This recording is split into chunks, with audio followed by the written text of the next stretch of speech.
Growing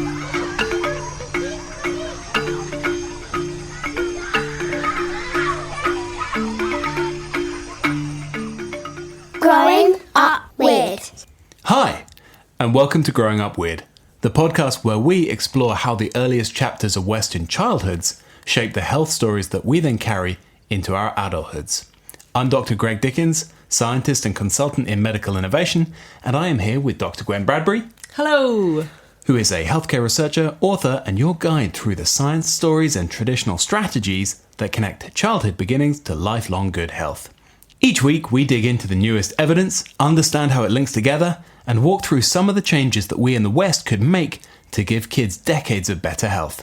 So, whether you're a parent, a teacher, a healthcare professional, or simply curious about how the body and brain develop over time, you're in the right place. Are you ready? Have you got a cup of tea? Good. We begin, as ever, with the news. This week, I have 3 news articles. Guinevere, have you got news articles? I've got only one, I'm afraid. Well, then let's do the fair and reasonable thing, and I'll do all of mine first. Yeah. Okay. I'm feeling a bit underprepared. You always seem to have more than one. I don't understand how you have so much brain power to hold all of these in. I have lack of decision making is what I have. There's so much interesting science being done all the time, and I have at least 2 pieces of that right here. For those of you who can count, that means there's one in here that's not interesting. And I include it just because it's big. Okay, let's start with interesting but not particularly useful. Okay, great. Go for it. Do you know the coffer illusion?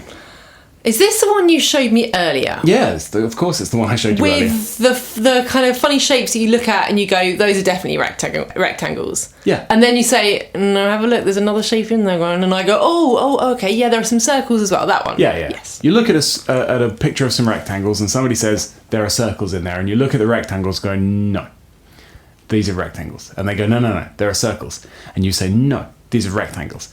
And then they show you quite clearly there are circles and you feel like an idiot. But turns out, for years, people have thought probably the reason that we fall prey to the coffer illusion is that it is some of the shapes are right-angled shapes, and we are raised in a right-angled environment, being Western educated, industrialized, rich and democratic, or weird. And people have said for ages, I'm sure if you tried this, or anecdotally, I tried this in a less industrialized society, and they said, oh, they're circles. And then you said, do you see the rectangles? But nobody had done a proper big trial on this. Until last week, maybe 2 weeks ago, a group from Harvard and LSE, who I've got to guess were just on holiday in rural Namibia, ran this with 200 approximately participants in very rural Namibia, less rural Namibia, and non-rural situations. And what do you know? Those people raised in round huts with round windows in round villages, they spot the circles first, and they may or may not see rectangular edges. Super cool. Those people on the edge of more industrialized buildings and more industrialized architecture see both, and those people in more industrialized setups see the rectangles and may or may not see the circles. But what I thought was really interesting is that they suggest in this paper that is tied in childhood. Oh, really? Yeah. And this I find very, very interesting, because it is a fun, light-hearted way of saying the culture in which you are raised affects how you see the world your entire life, which is something you have said to me a lot. And I thought you might like this cute little representation of that fact. I love it, and it reminds me of, that shocking statistic that 96% of psychology papers are performed in weird cultures, and those results are often generalised as kind of, these are truths about humans and humanity, and actually people living in weird cultures make up just 12% of the global population, yet 96% of the psychology research is done on them. Just shocking. Yeah, indeed. Anyway, if you're interested, look up Crupin et al. And a couple of weeks ago in, I don't even know which paper, I'll put the references in the show notes. Thank you, I haven't written it down. Okay, one that might actually be useful then is Kitaba Östergaard et al. who are a combined group from the University of Southampton in the UK and the University of Bergen in Norway. And they were looking at the shape of boys and the effect that has on their much, much later offspring. Okay. Right? Triangular, circular, and rectangular. They described body silhouette, Okay. so shoulder to waist to hip ratio and stuff. And what they described is really interesting, that fathers who look more overweight or looked more overweight when they were younger have kids who then have a noticeably worse time of things. They have more asthma, worse lung function, and a worse metabolic / BMI setup themselves. And that is epigenetic change. And that's fine. We know that. We know that that kids who are overweight can then pass on worse epigenetics to their future selves, regardless of whether they lose the weight or not. Yeah. And that isn't much good for their kids, their later offspring. We know that. What's really interesting about this study is that it looked at exactly when in childhood is the most important time to have a shape, a particular shape, if you want to pass on better epigenetics to your future kids. And they nailed voice break as the time that is most important in a young man's or kind of older boy's life to have a leaner silhouette if you want to have more epigenetically healthy children. Fascinating. Now, obviously, at voice break, I didn't want any children. I don't care if they're epigenetically healthy or not. But what this says to me is, if you're in a food environment or you're in a cultural environment where you can't be lean all the time, as so many of us are, if you reckon you've got, I don't know, 6 months or a year of intensive effort in you, the time to do it is when you notice your voice starts breaking. Or if you want to be a parent about this, the time to really pay attention to your kids' eating, exercise, whatever, is, if you are interested in their kids' epigenetic health rather than anything else, is around the time the voice breaks. And that is a variable time. It's a personalised measure. That is so cool. And it actually it makes me think about something that I noticed, because I was a child who was quite overweight and not, well, I say quite overweight. I did not look like a sporty child, and I certainly felt like I was heavier than my peers. And I look at pictures of myself and I think, yeah, that is not a shape of a kind of very muscly fit child, certainly. Sure. But that changed around kind of early puberty for me, because I started doing a lot more sport, and that kind of coincided with the time where I was a bit more interested in how I looked, and I wanted to be a bit stronger, because it sucked always being the last one at PE and sports day.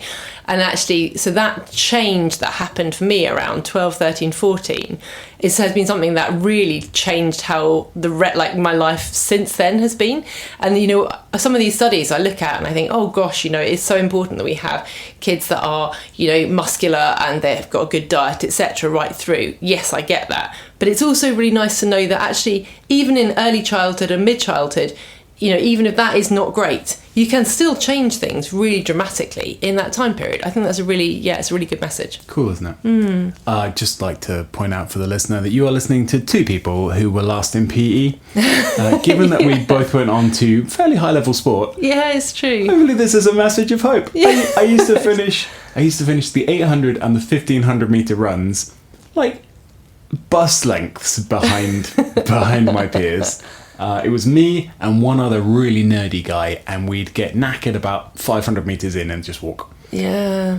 But that was the time. That was the time when nerdiness was associated with this is interesting. Yeah. Yeah, when nerdiness was associated with lower physical capabilities and more time spent inside studying, and therefore higher educational attainment. Yeah. But what I'm hearing from some of my friends who are primary school teachers now is that the nerdiness stereotype, that sort of image you probably have in your brain when you think of someone who is geeky or nerdy, doesn't want to play football, play football, braces on their teeth, glasses. Oh, hang on, I am totally describing myself here, but I've seen you play football at least once. You sucked at it, but it was funny. But that was a sort of stereotype in our childhood where we said, that person is clearly nerdy. They're probably very clever. But actually what some of my primary school teacher friends are saying is that, unfortunately, that physical appearance is now much more likely to be associated with children who don't have opportunities for sport, who aren't who don't have a good diet, but who also are spending a lot of time inside, probably playing games, watching stuff on their tablets. Unfortunately, it's not correlated with educational attainment in the same way, but people, especially parents, still look at those children and think that because they look that way, they must be doing well at school. So it's a kind of real... Oh, God. That's a really garbled stereotype, and I find it really sad. Yeah. I mean, the worst thing is knowing that the football players of the future are also going to be really brainy. That's just disappointing. Yeah. It's just because it's hard. It's hard to be physically active in today's society. So obviously it becomes more correlated with affluence. And it's hard, you don't, because you can't go out and kick a ball around with your friends because everyone's snooping through the net curtains and reporting you to social services. Or the police. Or the police. Oh. Yes, anyway, let's not go down that. Okay, well, while we're down in a trough. Oh, go for it. While we're in the slough of despond. The slough. Well, Poor slough. Let's hit you with news number 3, Sledgehammer. Krishnan and Yen, who are students of some sort, I haven't worked out what, at Tufts Medical School in the US, have published a nice little review of what happens, what are the downstream effects of neonatal cannabis exposure. Oh. And we have, for 25, 30 years, known that exposure to cannabis while you're in the womb has some effects on later life quality. Okay. Yeah. So we've known that exposure to cannabis, whether it's smoked or eaten, reduces infant size at birth. Okay. We've known that there's a strange cry, high-pitched cry is much more common in babies of mothers who smoked cannabis during pregnancy. And a lot of this is kind of like, yeah, but they grow up to be fine. So, Krishnan and Yen did a big review, read a lot of papers, bless them, and came up with all of this in the same place. And it's a big one. They have a really powerful diagram on page 2 of the link that I hope Gwen will put in her article. Yeah, we'll do. Here we go. Are you ready? Exposure to prenatal cannabis. Before birth alters placental circulation, which, as we know, changes birth weight and increases your likelihood of preeclampsia. Changes your placental resistance to flow, again changing birth weight, but also changing crossover of proteins and things, and increases the risk of placental abruption. Fine, that's all horrible. Next up, increases your risk of pre-birth anemia, and increases the mother's risk of hyperemesis, which changes her likely diet and your likely nutrition. Then you've got increased risk of miscarriage and preterm delivery. We knew all that, but this is now from a combined 14 references in this review. Then there's the standard low birth weight, decreased head circumference, prematurity, NICU admission, and low APGAR scores. Right, now it gets... I mean, that's all interesting. Horrible, interesting. This is where it gets relevant to this podcast. After birth, you have altered excitability and arousal pattern. So crap sleeping leading to crap learning, and also your parents just being stressed out and trying to deal on zero sleep. Then you've got increased tremors. You've got exaggerated startle reflex. You've got this weird high-pitched cry. And you've got, as I said, a abnormal sleep pattern. It's just repeated here in the diagram. Next up, as soon as it can be tested, you're showing lower verbal reasoning and lower memory, worse control of impulses, so impulsive behavior, and hyperactivity, and you've got increased risk of addiction. Then, as you get older, you have increased risk of obesity, increased risk of cardiometabolic disorders, and increased risk of non-alcoholic fatty liver disease. which is probably in some way linked to a knackered dopamine system. Yeah. Yeah, to see all of that on a half-page diagram hit me like a train. Because I've always had this kind of nebulous, wow, cigarettes are terrible for babies. But cannabis is cannabis, right? It's not as bad as cigarettes. Yeah, it's kind of got a soft and fluffy thing, hasn't it, in our culture? Like, it's only weed. Yeah, and I wonder if that used to be true. The amount of effort that's gone into boosting THC in recreational cannabis in the last 30 years. Strains we have nowadays are just not the same plant. I wonder how much of this data is with old strains. I wonder how long the lag is between the effects being caused and the effects showing up in the data. And I wonder what today's cannabis is going to do to tomorrow's babies and the day after tomorrow's children and adolescents. It's the wild, wild west. We know so much about the effect of tobacco on, smoked, heated, vaped. We know so much about the effect of nicotine and tobacco on babies because it has been studied. We know next to nothing about the effect of cannabis. It has now been studied, but that's not on your weed guy's delivery packet. Like, if anything, there's a smiley face and a piece of tape. This is kept from people. And I kind of hate that. Well, you know what I'm thinking to lighten the mood slightly? Do you remember those cannabis donkeys? I do remember cannabis donkeys, yes. Do you want to give a quick... Oh, God, yeah. A quick rundown of the cannabis donkeys to cheer everybody up. At the end of our 18 months travelling around various jungles, we took a holiday before travelling back to Europe, which was lovely. Some of that time was spent on an island in Gambia. Turns out the island is incredibly haunted by ghosts that only attack police officers. So, naturally, the police officers don't go to the island. So, naturally, everybody grows a huge amount of weed.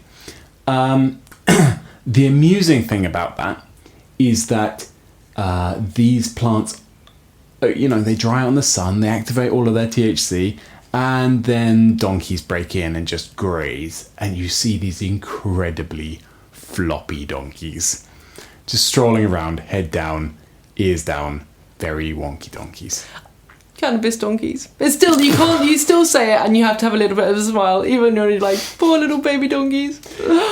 Anyway. You said you had news. I've got news, and my news today, Greg, is going to set us up so well for the main topic that we're talking about today. Pray tell.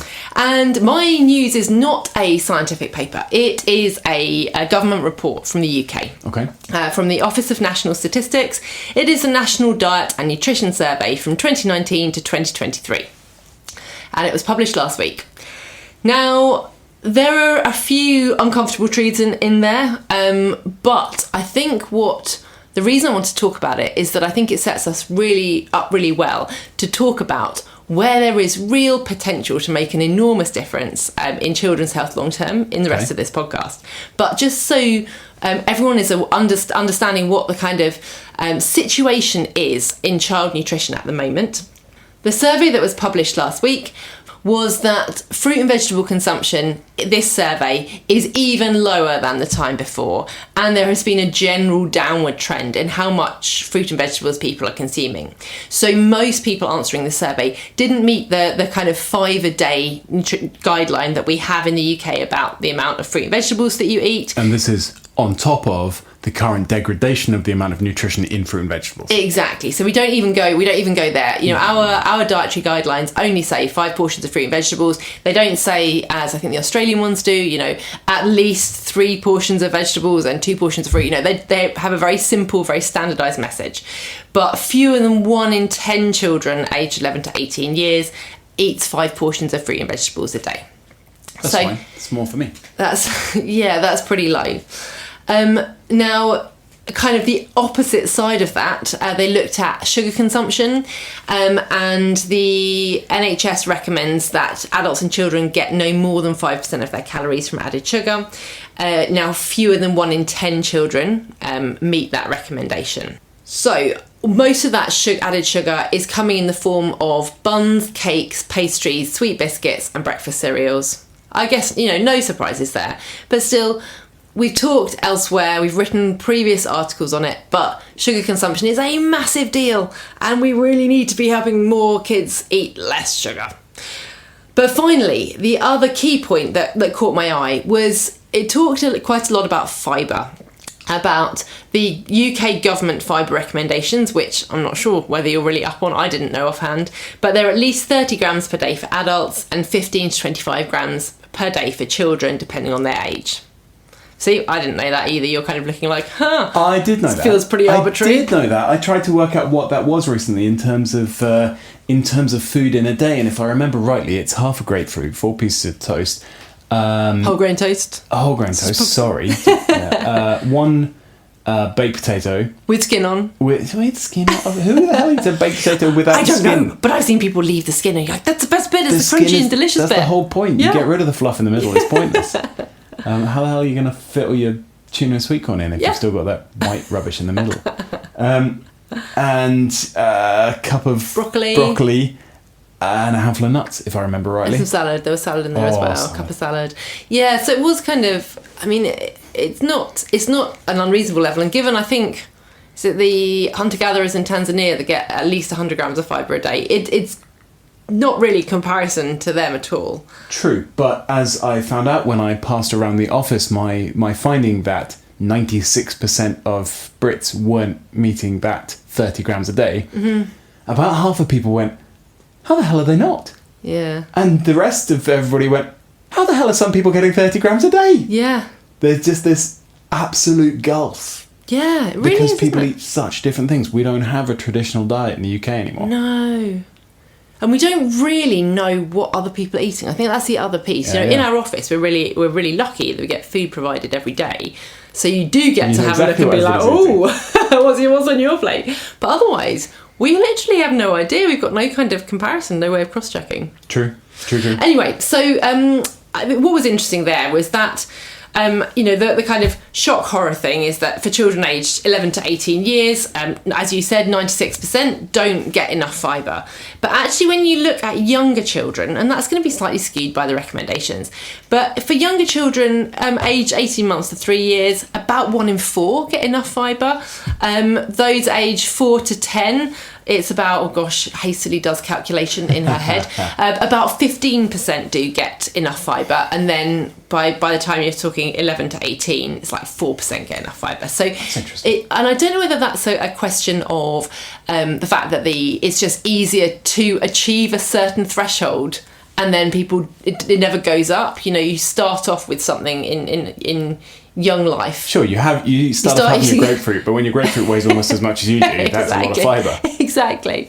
I did wonder that, but I thought, maybe if you can kind of think about growing the fibre intake along with the child, perhaps there is potential there. And it's really, really good that 1 in 4 children is getting enough fibre, because I had a look at another study that looked at children who had high dietary fibre consumption when they're just 12 months old are measurably healthier when they're 6. So this is a study that looked at the markers of metabolic syndrome in 6-year-olds, and they found that the kids who had more dietary fibre when they were just 1 year of age had a better cholesterol profile and lower blood lipids even at age 6. So actually, that's really promising that, at least that young age group is meeting their fibre requirements more so than we are in adulthood. We just need to find ways, Greg, of helping children build more fruits and vegetables into their lives in a way that means that they can carry those habits into adulthood.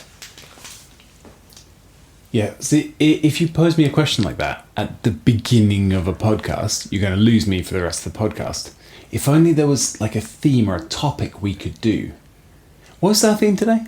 Happens to be snacking, Greg. Oh no, imagine that. Okay, subtle segue completed. What is snacking, Gwen? So, Greg, snacking is the term that we use to describe food consumption outside of our industrialised 3 meals a day habit. For those who haven't just read the article, what do you mean by industrialised 3 meals a day habit? Well, I think, before I started looking at, to be honest, actually, before I travelled, I kind of thought, that 3 meals a day was pretty ubiquitous across the world. And to my surprise, I found out that that wasn't the case. So I remember talking to a guy in one of the Amerindian communities that we lived in, and he said that he remembers a time when 3 meals a day was not the norm. So, and he was, 10 years older than me. So he talked about the fact that in his childhood, they didn't have, set times a day. They certainly didn't have a set number of meals in a day. They didn't have cold storage or any way to store breakfast foods. So if you were hungry at breakfast time, you would go out and find food. And if it was fruit season, that was very easy. If it wasn't, well, maybe you'd have to get your boat and go fishing, or you'd have to go to your farm. And so by the time you had food, it might be quite a bit later in the day. So there was a lot of variability around when people ate and also what they ate. Okay. Well then, if snacking is food outside of meals, and meals are a cultural construct that really only exists here, then what is all this furore around snacking? Is snacking bad? Great question. I mean, I would say that it kind of depends on who you talk to, but fortunately in this podcast, we tried to go back to the evidence and unpick actually what's going on here. I was going to say, fortunately, in this podcast, you're talking to me. So I could just lay down the law. Say whatever the hell I like. Okay, so you're saying it depends on who you ask. What answers do you get? So there's been, over the years, a lot of discussion on this topic from people saying, well, snacking is bad because we shouldn't be eating too frequently because that's somehow intrinsically very damaging for us, or snacking is really good because it prevents dips in blood glucose that can make you more hungry and more likely to overconsume. There's been a really big variety in the messages that we've received. But a really big study last year, I think it was the Zoe Predict study, looked at snacking and found that frequent consumption of food in and of itself wasn't a risk factor for worse health. That's very surprising. It is. I thought so too. But the quality of the snacks, the type of food that people eat, that is the determinant about whether snacking is good or bad for you. So I guess it's not really, is snacking good or bad for you, but are certain foods good or bad for you? That's very interesting. I should read that study because I basically eat a lot of the time. As you may have noticed. I have noticed. I really hope that raw peanuts are on their list of acceptable foods. I did read one study where it just looked at swapping almonds for a snack once a day and looking at metabolic parameters. I was like, I can imagine who's funded this study, but they, unsurprisingly, almonds as a replacement for another snack, generally good. Can you trust Big Nut, though? Big Nut. So good. Anyway, stupid jokes aside, you're saying then that snacking isn't the devil. Mm-hmm. That snacking can be good and can be bad. Surely that depends on food, which depends on food environment, and therefore we can say with some certainty whether snacking is good or bad here. Yes. What is it? Great. So here, especially with children, we can say that in general, snacks are energy dense and micronutrient poor. So that means they've got a lot of calories and not really much nutrition.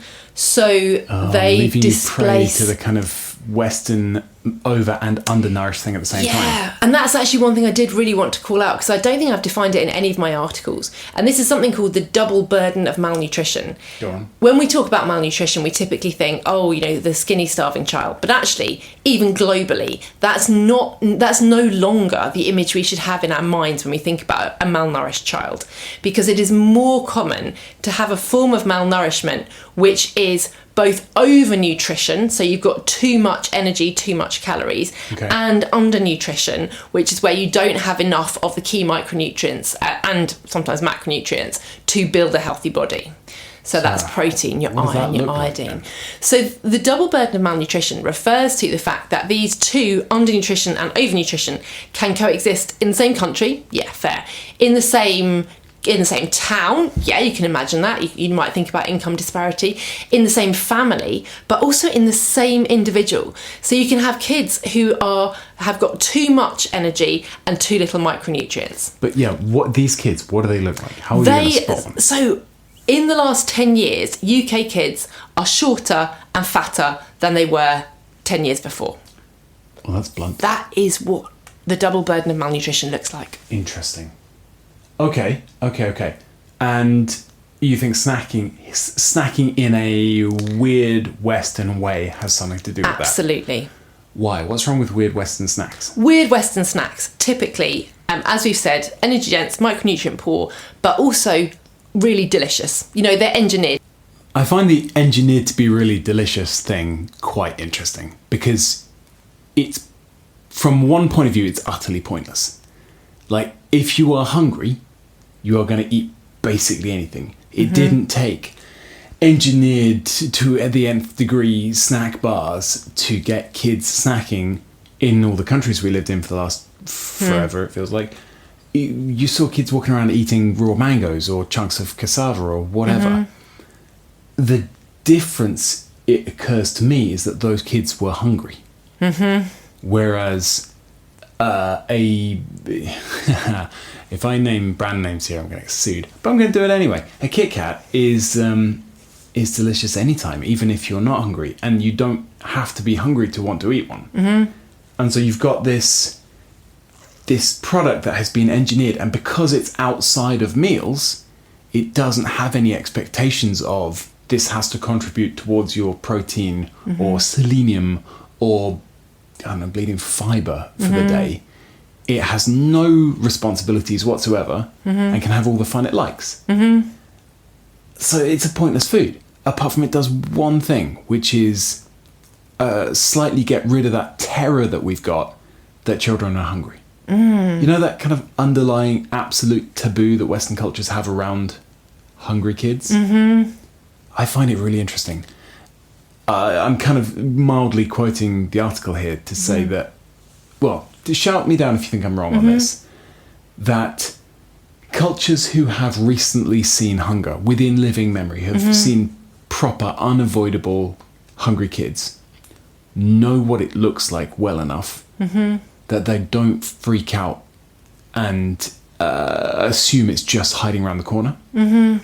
Whereas cultures who haven't been hungry within living memory, but have seen hunger on the news, or had a granny's granny who died of starvation, or, you know, a diaspora from parts of the world where they left because of starvation, but nobody now remembers it.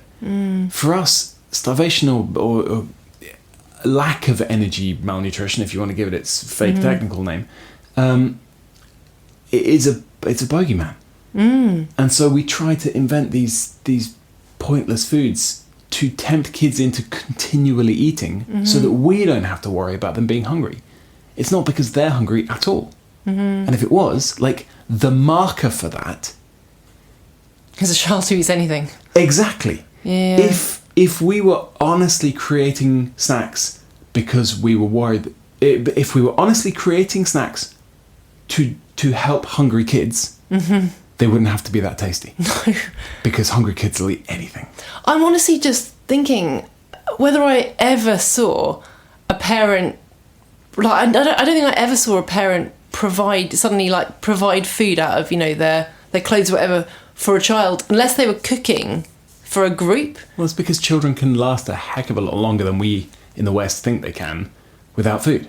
And also the children can go forage. You know, yeah, they can go and get something. You know, if they're hungry, there's a tree to climb to go get a mango, or there's probably someone else who's cooking, but you might have to walk across the village and find it. You know, there's a sort of, you know, there's a tolerance of allowing kids to work for their food and to find it, because the people understand that actually the greater your hunger, the more motivated you are to find food. Sure. And so if a kid goes, I'm hungry, well, maybe they're hungry, maybe they're bored, maybe they just want you to interact with them. But if there's no hurdle and you just give them a snack bar, like, they don't need to be hungry.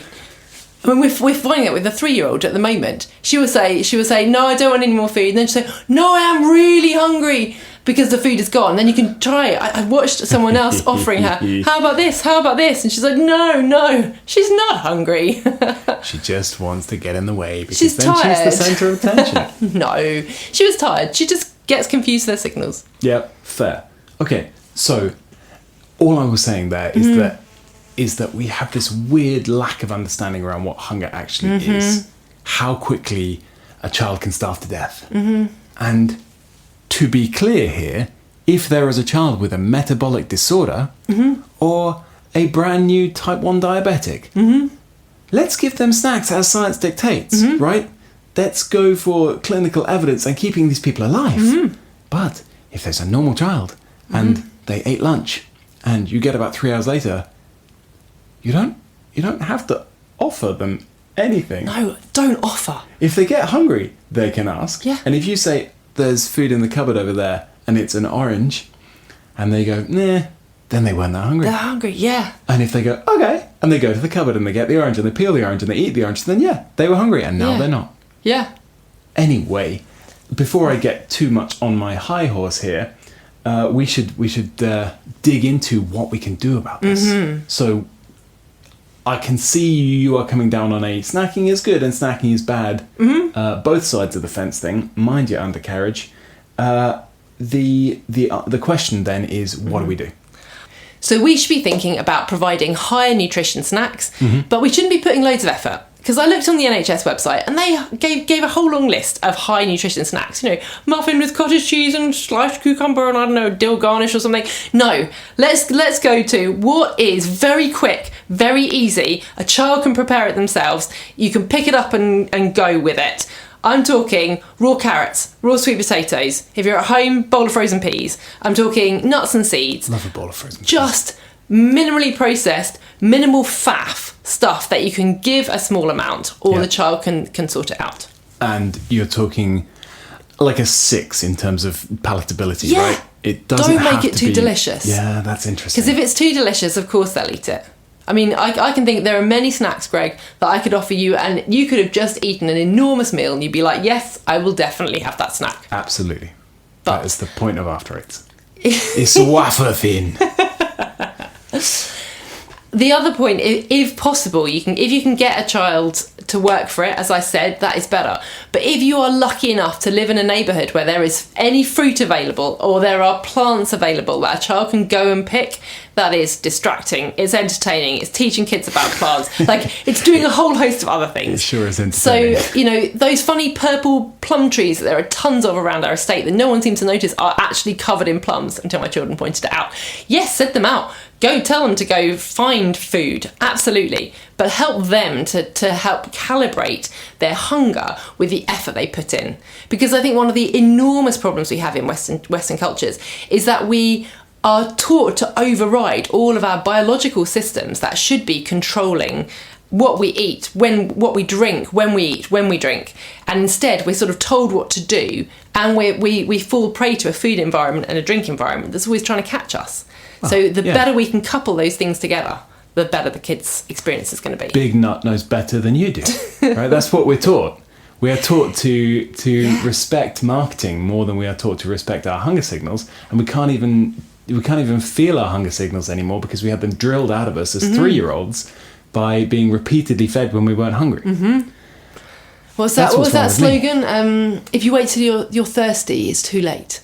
Oh my goodness. I believe Snickers said it best as going to be getting hungry. Oh my which goodness. is grammatically a nightmare, but metabolically also a nightmare. Also a nightmare. Yeah. Yeah.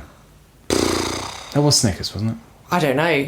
Mate, you're the one who's better up on confectionery bars than I am. Oh, low blow. Low blow. All right, that is useful. Interesting, and things we can do about it as well. Do we have a listener question before we wrap this up? We do, Greg. We have one which says, what's your thoughts on breastfeeding on the floor? So you can think about which article that someone might have responded to there. Yeah, well, if you're asking me, I don't actually have any thoughts about breastfeeding on the floor, other than the floor is very comfortable, and it is nice and cool on a hot day. Absolutely.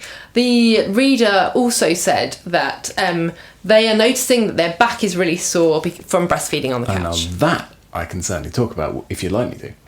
Well, go for it. All right, well, fill any gaps here then, Yeah, Gwen. absolutely.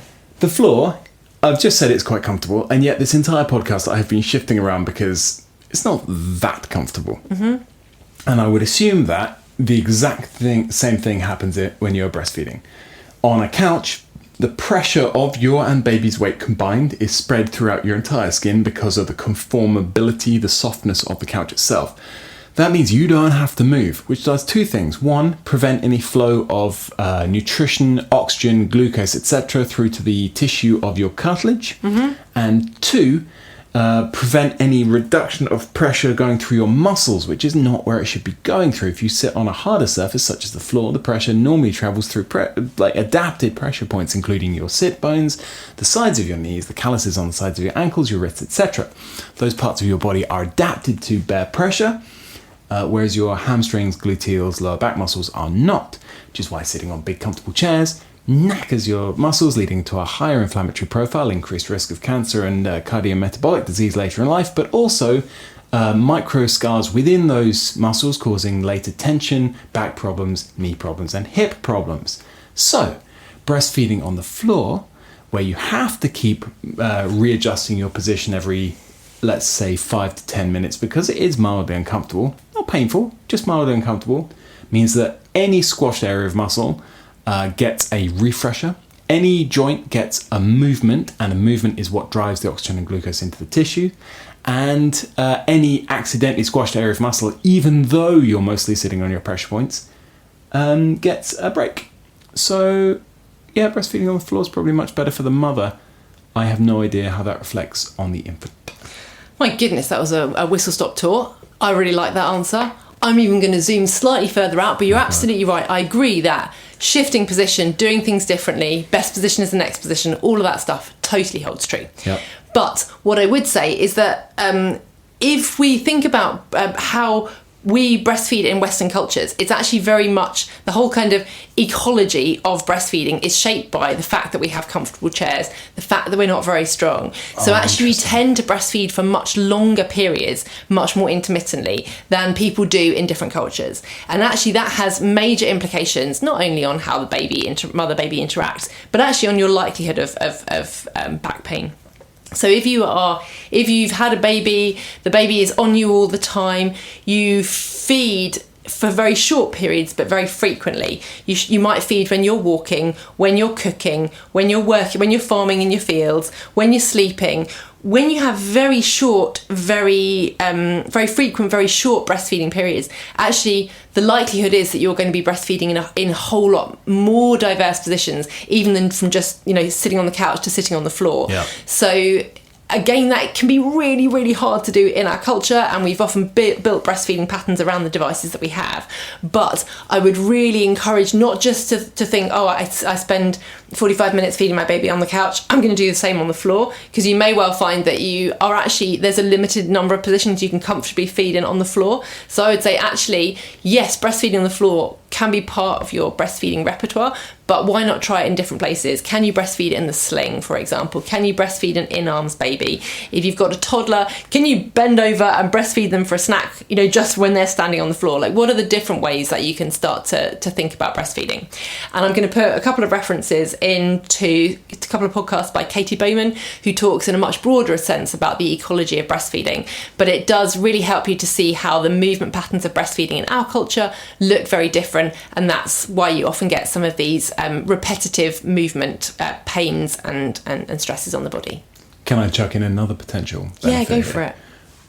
That you may only have access to your comfy chair at particular times, whereas you pretty much always have access to a floor. Yeah, that is very true. And that therefore you can be directed much more by, is my baby hungry, than do I have access to the right sitting area? Yeah, absolutely. Which brings us neatly back, this question of, are they actually hungry, to snacking?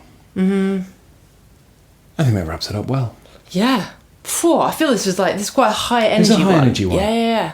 Heart's pounding. Yeah. But it's so cool. I really do feel like, we started off with the nutrition survey. Kids aren't getting fruit and vegetables.